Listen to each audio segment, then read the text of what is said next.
Scaling Up Nation, Trace Blackmore here with some mind-blowing news that'll make your job a whole lot easier.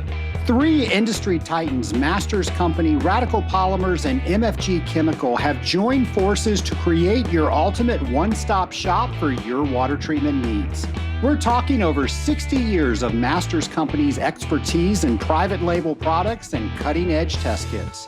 Radical Polymers' game-changing Inisha additives, and MFG Chemicals' custom manufacturing prowess. These American companies are bringing you top-notch quality and reliability all under one umbrella. From blending and ultra concentrates to specialized polymers and custom solutions, they've got you covered. And with multiple AWT Supplier of the Year awards between them, you know you're getting the best of the best. Ready to revolutionize your water treatment game? Head over to scalinguph2o.com/MFG. Once again, that's scalinguph2o.com/MFG. Trust me, you'll be glad you did. No more going it alone. Feeling isolated in your professional journey? The Rising Tide Mastermind is here to change that. Connect with a supportive network of professionals who understand your challenges and are committed to your success. Don't be an island. Consider joining the Rising Tide Mastermind. Go to scalinguph2o.com/mastermind. Once again, that's scalinguph2o.com/mastermind to find out if the mastermind is right for you. Welcome to the Scaling Up H2O podcast, the podcast where we scale up on knowledge so we don't scale up our systems.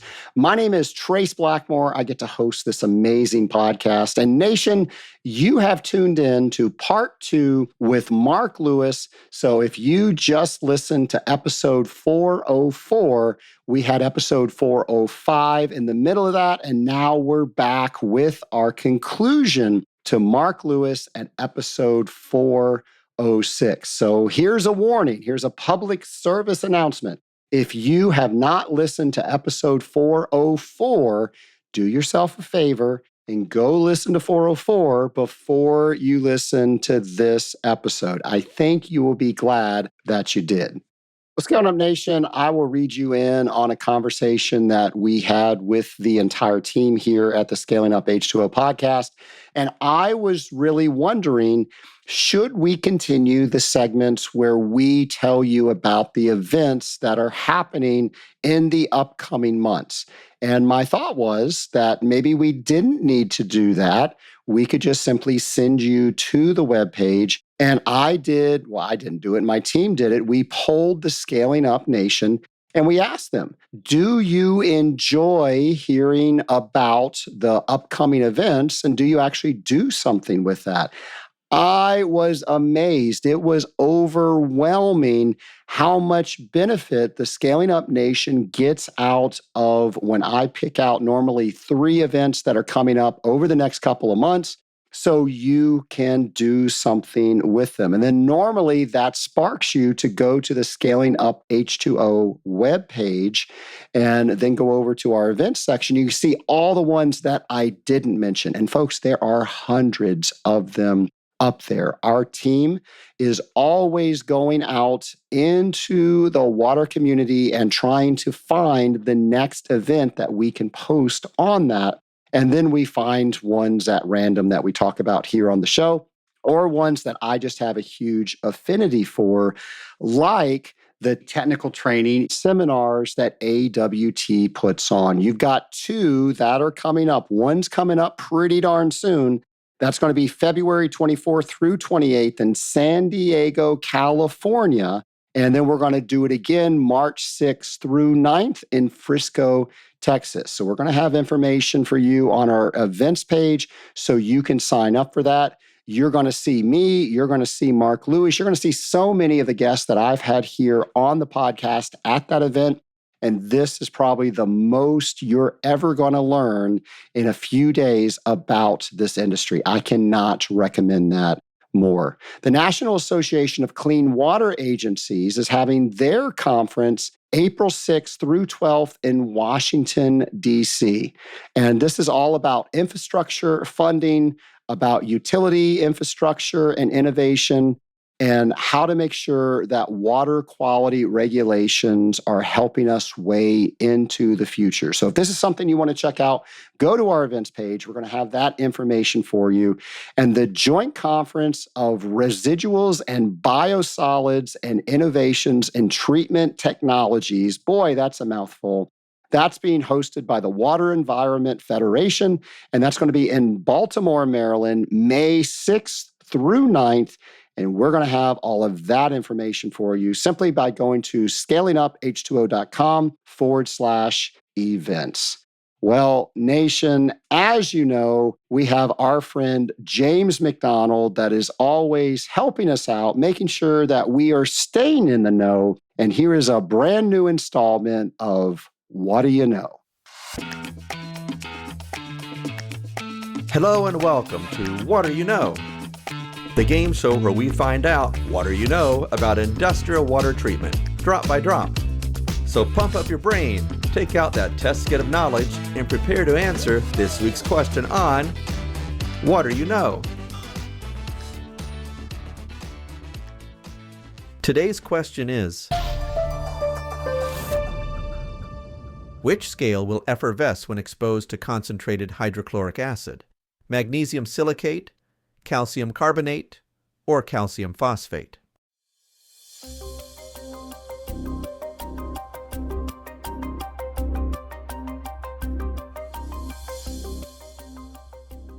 Calcium carbonate, as the carbonate portion is converted to carbon dioxide under the acidic conditions.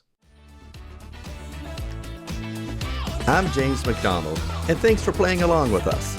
Stay tuned for next week's episode of What Do You Know?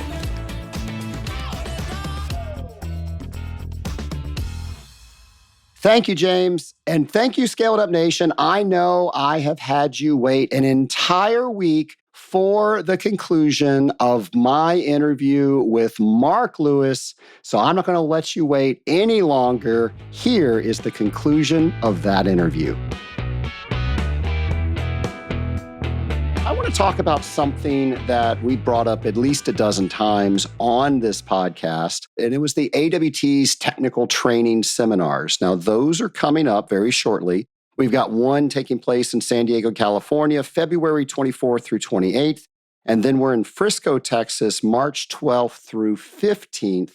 Now, we've added some new courses to that, and there's a bit of confusion. Which one should I go to? Is there benefit of going to both? You and I have been going there for over a decade. So I just want to ask you, you got the entire Scaling Up Nation, which is like 20,000 plus people that are listening. What do you want them to know about the AWT technical training, and why do they need to book that spot today so they can get a seat?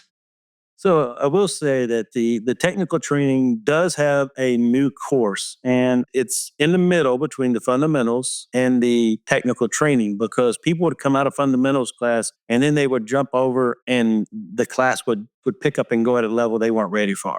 And so we're going to have cooling, we're going to have boiler systems, we're going to have pre-treatment, we're going to have a little bit of wastewater introduction, we're going to have a little bit of equipment tied into it. And I think there's even a little bit of sales training that is put into this class. And it's so that you can really figure out on how you want to develop yourself and what's next for you. Because over in fundamentals, we can't go to the level that you need to go to figure out what's next. We're teaching you the fundamentals of what you need to know to go back out and take care of the systems that you're taking care of. And so you're right. In San Diego in February, in Frisco, Texas in March, and I think the ASSE class is in San Diego for those who are doing Legionella water plans for their customers or testing for their customers that require that. That's available in San Diego. The wastewater class is available back in Frisco. And so the whole class is to give you the opportunity to come and learn and take back knowledge that you really can't get anywhere else. When I came into the water treatment industry, there was no water treatment at college. There was everything you got was from your company. And what you learned is what your boss knew. And a lot of times what you learned was they didn't know a lot of the whys. They knew that you did this, this, and this, and that's what you expected. But, in the last 37 years that I've done this business, we've learned so much more of the why and the how and the what's going on that for you not to be a part and for you not to be in the know is kind of a shame. So take the time to attend and take that knowledge back to your companies. Mark, you brought up something that I talk about quite a bit in this podcast where somebody is paying for somebody to go. And there's two sides to that. One, if somebody's paying for somebody to go, they want to make sure that they're getting their money's worth, they're getting their time worth, and all the things that have to happen to send that person to this technical training. So that's side one. The other side is now I need to ask somebody to invest for me to go to this technical training. And oh my goodness, what if they tell me no? What if I embarrass myself in asking this? I want you to address both sides of that so we can get some people that really deserve to be in that technical training in those seats. So if you're the one that is having to ask about going, in Randy Pausch's book, Randy makes a statement that you should always have something to offer.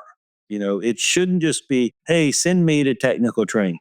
And before the owner asks you, well, why should I send you to technical training? Then you should have an answer that says, I'd like to go to the AWT technical training in San Diego so that I can X, learn about this, that, whatever. And if I'm allowed to go, I would like to bring this back and put on a presentation for the company so that everybody benefits from me going. And so the company owner looks at you and saying, it's not just the 3 days that you're going to be gone, because then you're going to prepare some information and some data, and you're going to teach everyone else that didn't get to go. So it's almost hard to say, how can I not send him? And there's also the side that sometimes you've got to be willing to invest yourself. And a lot of times I bet if you told your owner that, hey, I'd like to go, and even if you're willing to pay for your training, $2,500, $3,000, when you look at registration, airline, flights, food, etc., everything that's involved, it's a small fee to pay for the knowledge that you're going to go and get and can bring back. And I bet if your owner sees you're willing to invest, I would almost bet that he's not going to let you pay your own way to go. Because in his way of looking at things, and I say him or her, that the owner of your company is not going to sit back and say, oh, my employees are responsible for everything. Very few are. I'm a commission salesperson for my company, and my expenses, everything comes out of my pocket. But yet my company does see the value of me attending certain functions, and they will cover my cost. They don't normally cover expenses, but they cover expenses for some of the conventions and the trade shows that I attend. So if you're willing to invest, I bet your company's willing to invest in you. That's the worst case scenario.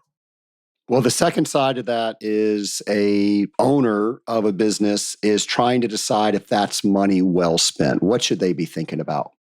If you are a trustworthy employee, then the owner is not going to be worried about they're going to go to San Diego and they're going to go to the bar and consume and not be able to make class on the following morning. If you are a trustworthy employee, that thought is never going to come to their head. The first thing you're going to do is you're going to make yourself known to be a responsible person, a respectful person, and someone that knows that when you travel for business, you're representing the company and you're not there just to have a good time. So the owner should expect you to bring something back. And whether it's to come back with more questions, during the presentations, I heard this and they explained it this way. Can you help me understand that better? My gosh, my employee paid attention to the class. Or you're able to come back and say, let me share with the rest of you folks what I learned. And I think that can be a value to all. And so it should come to the point to where through one episode of attending training, your employer should know what type of a person you are. And it all starts with you got to ask. Have the courage to ask. Got to ask. Well, Mark, some people might be thinking, oh my goodness, asking my boss is very stressful. And we talked about stress earlier in this podcast. But I want to come back to that because I know you have really given this some thought and you're a mentor to several people and you teach people to do some things to minimize the stress in yours and their life. What are some of those things that you do? I think anytime I'm trying to reduce stress, I think I like to start off with a nice old fashioned with a little orange rind in it. I like to sit on the porch with a nice breeze coming across. It just puts me in a mood that allows me to relax. But when we're talking about managing stress, we'll go back to that one. Some of the things you've got to do is in order to manage that is keep a journal. And when you keep a journal, you write down the good and the bad things. And what will happen is later in life, you'll say, oh, I'm feeling stressed about this. And I remember a time when this happened before, and this is what I did, and this is how I felt. So keep a journal about what's going on. I think you recommend a 5-minute journal. I love the 5-minute journal. It's 5 minutes, and it's things that you write down each day about what you want to accomplish and what you did, and that's about it. So keeping a journal about how you've handled things is very important. The other thing you can do to relieve stress is listen to this podcast. It's got to relax you to see that water treatment professionals out there are teaching you the way to handle things that come up. And when you remember that water treatment is a rewarding career, I didn't say a job, but a career. Trace loves to say, find something you love and you'll never work another day in your life. So when you want to manage stress, make sure that you're doing what you want to do. And the only way you really know what you want to do is by learning more about it. So the more you learn about water treatment, you'll find out that it kind of just comes natural. And even when things are upset, you'll act natural solving them. So it's that career, it's that long-term career. I don't always agree with the next one that talks about exercising and make sure you're eating healthy. My 12-ounce curls are a little different, but I do know that last year I said that I was going to lose about 40 pounds. Well, I lost about 25, but I was getting up every morning, I was walking, and I was eating better. And I'll tell you, I did get to where I felt better. And it wasn't until my love for cinnamon rolls overcome my desire to lose some weight. But it will do you well to exercise and eat healthy on a regular occasion. You do need to stick to some kind of a sleep routine. You need to get your rest. Make sure you're getting enough sleep. Avoid drinking all these excess caffeinated drinks. I'm kind of confused. You see the reports about the caffeinated drinks and what they do to your heart, but then the number of people, even at the convention or things that drink the Monster or the Red Bull or whatever, understand what those things do to your body and try to, and I'm not going to say eliminate, but limit the things that hurt your body. Some of the other things is we talked about drama earlier in the session. Drama is nothing more than gossip. And one of the things you've got to do is you got to take the negativity out of your life. The old saying that people are like elevators, some bring you up, some bring you down. Spend more time with people that are bringing you up.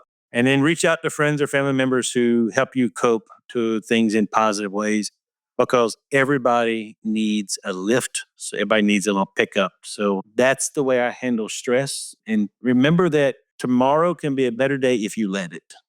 I love that. And, another way, and we've talked about this before, is community. How many times have I called you or vice versa where we saw something that we really don't know what the root cause is in a water treatment account? And we told each other, okay, calm down. There's got to be a reason. Let's go through this methodically and figure out what it was. I can remember a time that you weren't far from me, and you actually, as we were talking on the phone, met me at an account, and we walked through the account together and we figured out what was going on. So community and friendship, I think that trumps everything when it comes to how to manage stress. Absolutely. Remember that you've got to always look for the good. If you're always looking for the bad in life, you'll hold your head down. And I tell my son's 14 years old, I say, hold your head up. Because if you're looking down, you're only going to see everything that's real close to you. If you hold your head up, you're going to see everything that's available to you. And when you expand your horizon and what you're able to have and what you're able to do, you don't know what you're able to have until you see it. When I got into the water treatment industry back in 1988, we're living in Columbus, Georgia. We went to Jacksonville, Florida to visit a family that my wife babysat for when they lived in Columbus. And Steve offered me a job in water treatment. And I said, I don't know anything about water treatment. He said, great, I'll teach you. And because I looked up and saw what was available today, I work in this field called water treatment, and I have a friend called Trace Blackmore, and I have opportunities to do all kind of stuff. And one of the best decisions that Kathy and I ever made was to relocate from Columbus to Jacksonville. Best job in the world. Best job in the world. Well, Mark, this is not going to help your diet, but my lovely bride, Stacy, does this. And I'm going to share this with you and the rest of the Scaling Up Nation. So when she makes cinnamon rolls, and she makes them by going to the freezer case and opening the can of cinnamon rolls, she'll put them around in a circular pie pan, and then she'll take a half a cup of heavy cream with 2 teaspoons of cinnamon. She'll whisk that together. She'll pour it on top and then just bake them normally. Oh my goodness, that changes the whole experience. Not good for the diet, but trust me, you will never make cinnamon rolls differently again. Well, speaking of your lovely bride, Stacy is the best dive buddy ever. If you want to get into scuba diving, dive with Stacy. She has air when no one else does. But she sent me a photo the other day, and the caption said, I've always been told to dress for the job that I want, not for the job I have. And now I'm sitting in my scuba gear in the principal's office. And that's the kind of person Stacy is. Just a wonderful person. You know, we mentioned friendship, and you and I wouldn't have met if it hadn't been for this job. Our spouses are friends as well because we're in this job. This is the best job in the world. It's not a job, Mark, it's a career. I tried to tell you that earlier about like it's an exam, not a test. But Kathy and I have started traveling for vacations, and we booked a couple of Sandals trips. And we've reached out to Stacy about trying to do some trips with Trace and Hayden and Stacy just because it's a relaxing time. And so you're right. Friendships go a long way.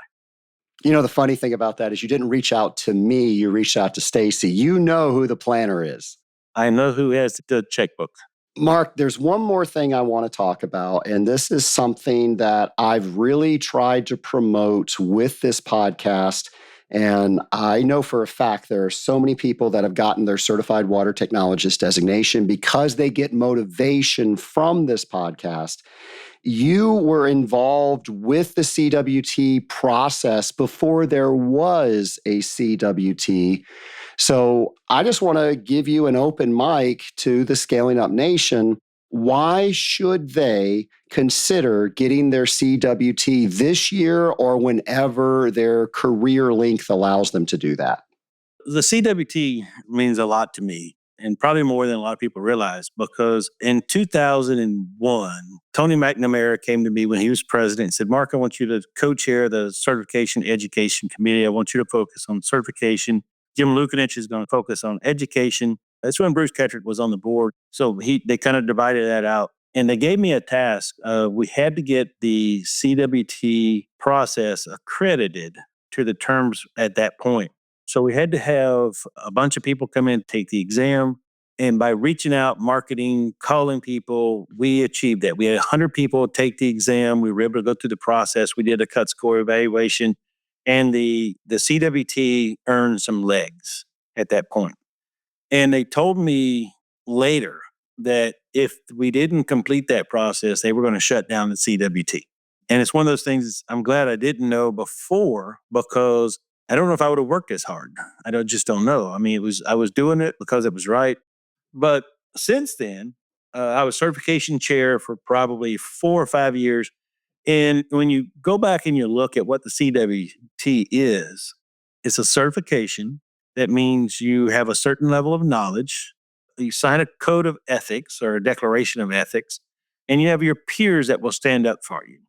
And so I have had people ask about the CWT because it's on my business card. And when you tell them the process, I think it does give me a leg up. I've seen the CWT in a few bid specs, and it does come back. There's no certification in water treatment. Like I said, you can't get a degree in water treatment. So the CWT is the one thing that says I have experienced a lot of water treatment issues, and I have the knowledge to deal with those. Now, it doesn't mean I can deal with every issue, but I am a well-rounded, experienced person with a level of general knowledge that is capable of taking care of water systems. But the one thing that goes along with that is the Declaration of Ethics. And the Declaration of Ethics basically says that when you walk into a customer's account, you take off your company hat and you put on their hat. And you're doing things in a way that is properly caring for the systems. And everything you're doing is to make sure that the systems are being taken care of. So as we look at how can we show people what we're doing, I can get some references, and references are good. My clients can call my references and to find out what kind of a water treater I am. But having the CWT designation behind my name gives me some instant credibility that is recognized in our industry. And, some people don't want to take the exam because they're worried that they won't pass it and they have some inside stress. But Trace, I think one of the things you have done is you've created a CWT prep course that basically you don't know the questions that are on the exam. However, you do know the outline and you know what type of questions, and you've created a course to work people through to put them at ease. And so that if I know how to do these things and I know how to take this test or this exam, then I'm more confident going in. Share a little bit about that course that you've created. Well, that was the whole premise. I have been one of the AWT technical trainers well over a decade and a half. I can't remember when I first started. However, during that time, so many people have come up to me and asked me, hey, can you work on this question that we got from the mock exam and help me find the answer? But almost all of them are scared to sign up because, oh my gosh, what if I don't pass it? Or what if Mark's my boss and I tell my boss I signed up for it and my boss paid for it and now I don't pass it? And I think that's the number one reason, that fear that people don't sign up. And I truly believe that if people sign up for it, most of the people out there are going to pass it because they've been studying this stuff throughout their entire career. So I decided one day I can only teach one person at a time when they ask me outside of the halls during lunch or whatever at AWT. But I can share that knowledge. Again, like you said, I have no idea what's on the exam. I don't know those exact questions, but I know the types of questions. So it gives you a little bit of courage that, hey, I can answer a softener question. I can answer a phosphate boiler dosage question. I know how to use some of the resources that I'm most likely going to see on the Certified Water Technologist examination. And I know the format that it's in because I've taken the practice exam that they do for not a CWT exam, but how you actually take the computer test. So I'm used to that. I know how to use the mouse. I know how to navigate all those fields. And with that extra confidence, people say, yes, I'm willing to put the money down and tell people that I signed up to take that examination. So that's a challenge. We're in the beginning of the year. I hope that there are hundreds of people out there that say this is the year that I'm going to get my Certified Water Technologist designation, and it all starts with setting a date right now. So that's my call to action. Mark, you can help me with this call to action. I want people to set a date right now, and maybe it's 3 to 5 years into the future, but start working on it now. So you just said something 3 to 5 years in the future. So there are some requirements. You've got to have 5 years of acceptable work experience. And that is being a water treater, whether you are selling or servicing water treatment accounts for the HVAC industry. That's 5 years of experience. Now, there are some additional work experience that's allowed. If you've got a college degree, a 4-year college degree, that's worth an additional year. If you've got a technical degree in chemistry, mechanical engineering, biology, something like that, that's a related discipline, that's worth an additional 6 months. So you do have to have 5 years of acceptable work experience. So at least probably with 3 years plus those other year and a half before you take the exam is recommended. You have to have 4 references that you provide them the form, they fill it out, and the reference will mail that in back to the AWT, and then you have to sign a declaration of ethics. So it's the exam is one part, but it's not the only part. So With that, I will say that I feel that the exam is pretty fair. And when I say fair, the original exam was 350 questions. It was broken into sections. You had 4 hours to take the exam, and the first section was on boilers, and there was 75 questions, and then there was 40 questions on pre-treatment, and each section was timed. Each section, you couldn't go back, you couldn't go forward. Now there's 200 questions on the exam, and there's still 4 hours to take the exam. The neat part about it is the 200 questions you get come from a bank of over 1,200 questions, and they're all categorized by type, by how hard they are, and you can get any question. So does anyone know which questions you're going to get? No. And the passing rate, I think, is still about 70% correct answers. And one time the passing rate was below 20%. I remember that. And I think now the passing rate is a little bit over 50%. And I think some people take the exam just to see what they know, see what they need to know. And Mark, I don't think there's anything wrong with that. I mean, it's going to cost you a little bit extra money, but now when you take it the second time, how much more relaxed are you because you know the entire process? I took the exam twice. First time was in 1993 in Orlando, Florida, at the Contemporary Resort. And the room was full of people, and I felt pretty good about it. But I didn't know what I didn't know because I just didn't know it. So the second time I took the exam was at the Marriott Marquis in your home city of Atlanta, Georgia. And my certificate number is 98. And this was before they went and changed the numbering system, but 98. So I'm sub 100.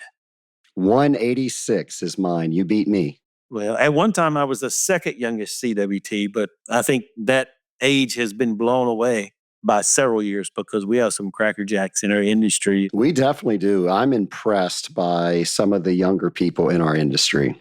So what I would say is that should be a goal of yours, and you should prepare to sit for the exam. I love it. I hope that after this episode, we get a report from AWT and there are just hundreds of people that signed up for this examination. I truly believe that there are people listening today that are too fearful to sign up, but if they did sign up, they would most likely pass. I hope we spoke to them today. I hope so. Mark, you have been here for the 5th time, and I don't have 5th level lightning round questions, so I'm just going to make them up as we go along. So buckle up. They're 5 times the value they were when you were here the very first time. I guess you didn't answer lightning round questions when you threw away my notes and you interviewed me. So I guess these are 4, lightning round 4 questions. So I know you read books, you listen to podcasts, speakers. I'm going to give you the full gamut. What are 3 resources that we all need to know about?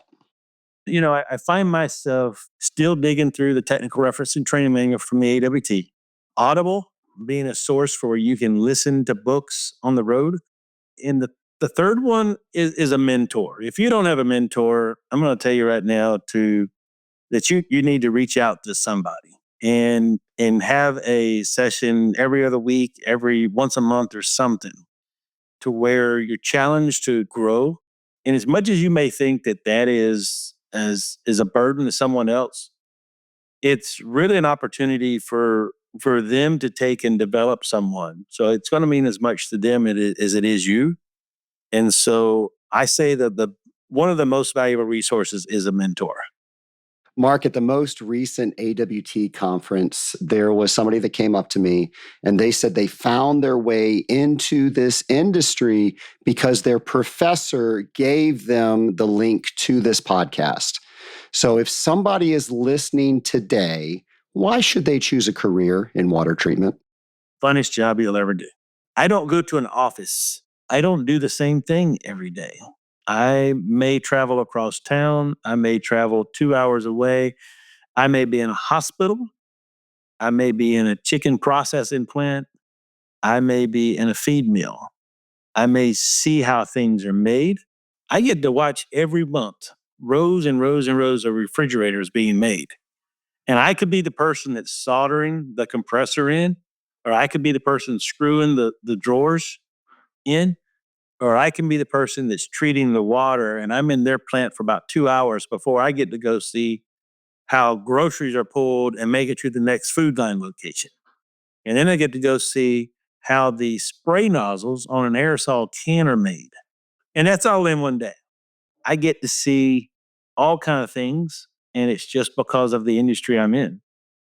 We work hard, but at the same time, we have a lot of flexibility. This morning, my windshield had to be replaced because driving down the road, a rock flew up and cracked my windshield. I didn't have to ask anybody if I could have 2 hours off to go get my windshield replaced. And now you have to take your car in because they have to recalibrate the adaptive cruise control sensors and stuff like that. They can't come to my house and install my windshield. So why should you want to be a water treater? Because you are in control of what you're doing. You're in control of your destiny. And it's all based on how hard you want to work, how much you want to learn, and how much you like people. All right, next question. What are you looking forward to most over the next 12 months? Next 12 months. So some people may know or some people may not, but Kathy and I have a 5-year plan towards retirement. And it may be semi-retirement, which I think it will be, but we are actually going to start slowing down a little bit and enjoying each other and enjoying the fruits of our labor. And so we are traveling down later this year to Florida to start looking for a condo that we can either buy now or figure out where we want to live in the next 5 to 7 years and kind of hanging it up. And if I'm in Florida, I can scuba dive 10, 11 months out of the year, if not 12. Here in South Carolina, I can scuba dive about 7.5. And then it gets cold. Then it gets cold. Well, Mark, I really appreciate you not hanging out just one episode, but 2 episodes. It's been way too long since you have been on the Scaling Up H2O podcast. We're going to have you back before the 3 years that you've been here last time. Thank you once again for being my lab partner. Thank you, Trace. Scaling Up Nation, that was Mark Lewis, one of my best friends in water treatment. And if that is not proof to why this is the best job in the world, it's because you get to meet people like that. I remember when I went to my very first AWT conference, I knew nobody, and it was rough. I remember everybody else seemed to know everybody, and it was only me that didn't know anybody in the room. And it wasn't until 2 years after my first conference that I met Mark Lewis. And now I feel like I know everybody in the room. So if you're not going to one of the conferences that we mentioned at the top of the show because you don't know everybody, or maybe you don't know anybody, trust me, that first one will be difficult. But you might find a Mark Lewis at that conference. And I can't imagine my regular day-to-day if I did not have him to call. So the only way I did that was by going to a conference. And because I volunteered, we found each other through doing the same activity. Somebody asked us to hand out some notes before a meeting, and it's just been history from there. So Mark, thank you again for all the things that you've helped me with throughout the years. And some of the things that Mark mentioned in this interview, I want to unpack a little bit. One is the speed of trust. And that is from Stephen Covey's son, who's also named Stephen Covey. And I actually got to meet him once. I was at a seminar and I got to eat lunch with him. So that was really cool. Never got to meet his dad, but I did get to meet the author of Speed of Trust. And as Mark mentioned in the interview, when you have trust, it speeds everything else up. And in the book, they actually call it a tax. When you don't have trust, the tax is time. Things are more difficult to go from one step to the next. So the whole book is about fostering that environment of trust. And I still want you to read the book, but there are 13 behaviors of high trust leaders, and they are divided into character, competence, and then there's some that have both. So the 5 character behaviors are talk straight, demonstrate respect, create transparency, wrong rights, and show loyalty. Now, the 5 competency behaviors are deliver results, get better, confront reality, clarify expectations, and practice accountability. And then the 3 that are a combination of the 2 is listen first, keep commitments, and extend trust. Well, Nation, this is a great book. Stephen Covey Jr. actually reads it. So if you want to read this on Audible or have him read it to you on Audible, I can get you a free book and a free month by going to scalinguph2o.com/audible, and you can select The Speed of Trust by Stephen Covey. Maybe something else you want to look into is the 5-minute journal. And the 5-minute journal, if it takes you 5 minutes to do, I think that's a long time. Now, what this is a gratitude journal. And a gratitude journal really shapes how you see everything in your life. And I was given the 5-minute journal, and it sat on my desk for probably the better part of 18 months. And then it was during COVID, I knew I had to do something differently. Folks, I'm going to share with you, I was terrified during COVID because people were telling me your business was going to go out of business. You're not going to be able to service the way you figured out how to service in so many years. And of course, that didn't happen. We stayed open during the entire time. Water treatment was actually pretty good during those times, but we didn't know that in the beginning. And then if you tuned into the news, it was all doom and gloom. I hate that the news does that. And actually, during that time, I decided I was not going to watch the news anymore. I was going to get my news by reading some blogs and different resources that I could find online. And that helped a lot. But I needed to train my brain not to just see the negative because it was so easy that that was the only thing I was focusing on. And I remembered my coach, my friend Tim Fulton, as a gift for speaking at his conference, gave me a copy of the 5-minute journal. And the 5-minute journal has 5 questions on it. 3 you're going to do in the morning, 2 you're going to do in the evening. And you do that before you get out of bed in the morning and right before you go to bed in the evening. And after you do that for a couple of weeks, it just changes how you see the world. The world's not so negative anymore. It is a gratitude journal. And I could not recommend that more to you. I highly recommend that you get a copy, and you can go to a link that we have already set up into Amazon. You can go to Scaling Up H2O, the number 5-minute journal, and get a copy. Trust me, you will be glad that you did. And the last resource that he mentioned was the CWT practice course that my team and I created here at the Scaling Up H2O Academy.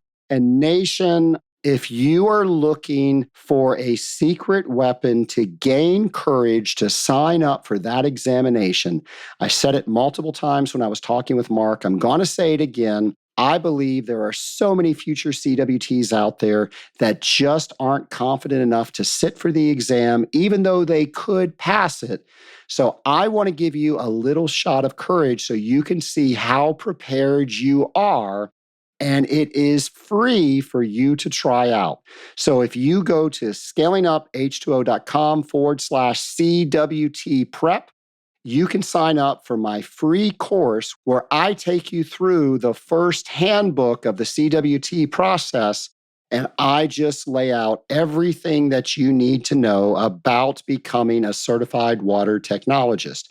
And if you like that, I encourage you to then purchase my 100-question course where I get you to take a practice exam that have CWT-like questions. Keep in mind, I have no idea what's going to be on the examination, but I do know what the categories are, so you can see how you did. And then you can watch a video of me taking that same question along with you and how I reason the question. Also, how did I get to that answer? And then I have resources that if you want to dive in deeper to that particular subject, I give you links of exactly where you can find those. One more time, that link is scalinguph2o.com/CWT prep. Well, Nation, thank you for tuning in and listening to part 2 with my friend Mark Lewis. Don't worry, we will have a brand new episode for you next week. Maybe my voice will be a little better by then. Until then, I hope you stay well. I hope you have a great week, and I hope you try something new in this great world of industrial water treatment. Take care, everybody.